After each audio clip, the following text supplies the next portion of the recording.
1. If your vehicle has an alcohol evaporator, it is there to reduces the risk of ice in valves and other parts in cold weather. Some air brake systems have an alcohol evaporator.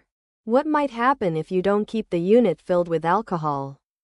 Ice may form in the tanks and cause the brakes to fail. The most important thing to do when the low air pressure warning comes on is stop and park safely as soon as possible.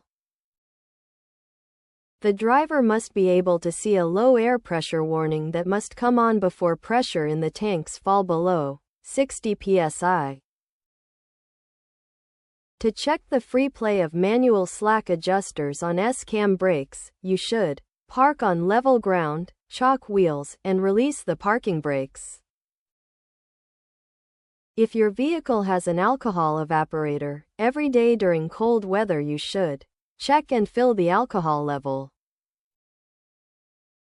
A straight truck or bus system should not leak at a rate of more than psi per minute with the engine off and the brakes released, 2 psi.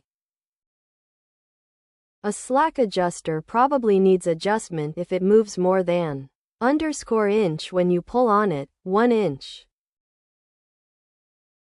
If you are driving down a steep downgrade and you have reached your safe speed of 40 miles per hour, you should apply the service brakes until your speed reaches 35 miles per hour. Under ideal conditions, a truck with air brakes going 55 miles per hour would require a stopping distance of more than 300 feet. If you must make an emergency stop, you should brake so you can keep your vehicle in a straight line and turn if it becomes necessary.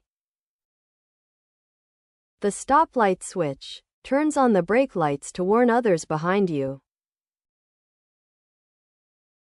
If air pressure does not build up to normal within the correct amount of time, the air pressure may drop too low while driving, requiring an emergency stop.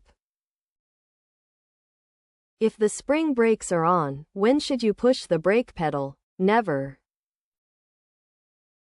If your truck's compressor has its own oil supply, when should you first check the oil level before driving?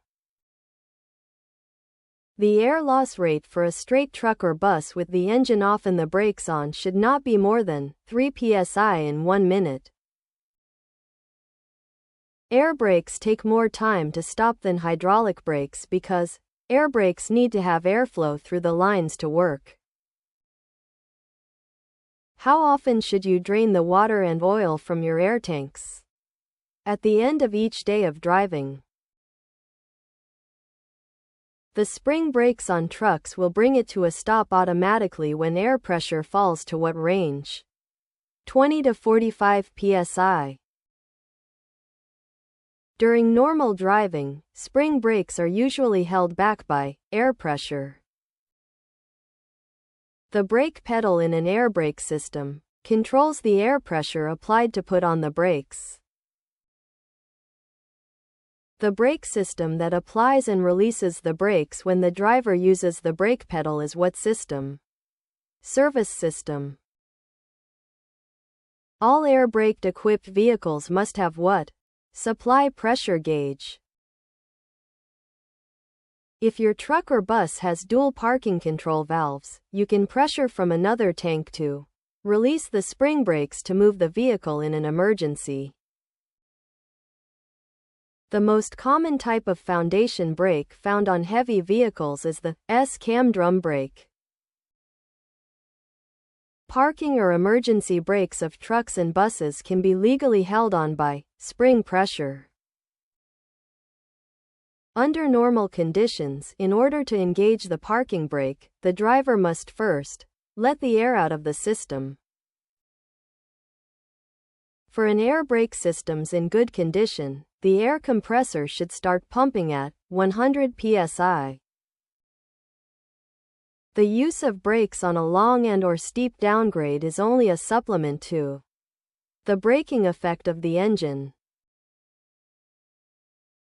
Emergency stab braking is when you brake as hard as you can, release the brakes when the wheels lock, and apply the brakes again when the wheels roll. The braking power of the spring brakes depends on the brakes being in adjustment. The proper method of braking when going downhill is to reduce your speed by mph below your safe speed before releasing the brakes, 5 miles per hour. Which of the following about ABS is true?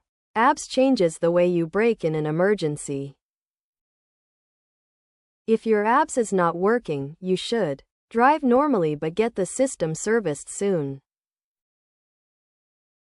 The safety valve is set automatically to reduce pressure in the tanks at what psi? 150 psi. In air-braked vehicles, the parking brake should be used anytime the vehicle is parked. Which of these is not the proper time to apply the parking brakes? If the brakes are very hot. Emergency controlled braking is when you apply the brakes as hard as you can without locking the wheels.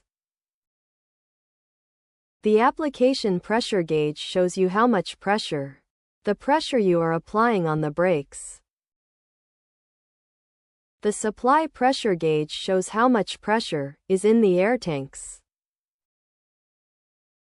The air compressor should stop pumping at what psi? 125 psi. Modern air brakes combine 3 different systems: the service, parking, and underscore brakes. Emergency brakes. The S-cam forces the brakes shoes to the drums. If your truck has a dual air system and one system is low on air pressure, either the front or rear brakes will not be operating fully. Excessive use of the service brakes results in overheating, which can lead to expansion of the brake drum. If your truck has a properly functioning dual air system, the pressure should build from 85 psi to 100 psi in how long? 45 seconds. You should know that your brakes are fading when you have to push harder and harder on the brake pedal to control your speed. How should you check that your service brakes are working properly? Park on level ground, release the parking brakes, roll forward slowly and apply the brakes using the pedal. Total stopping distance for air brakes is longer than hydraulic because brake lag. Excessive heat caused by using your brakes too often can cause brakes to fade or fail. If a truck or bus has ABS, it will have a underscore malfunction lamp on the instrument panel. Yellow. The modulating control valve allows you to operate the spring brakes.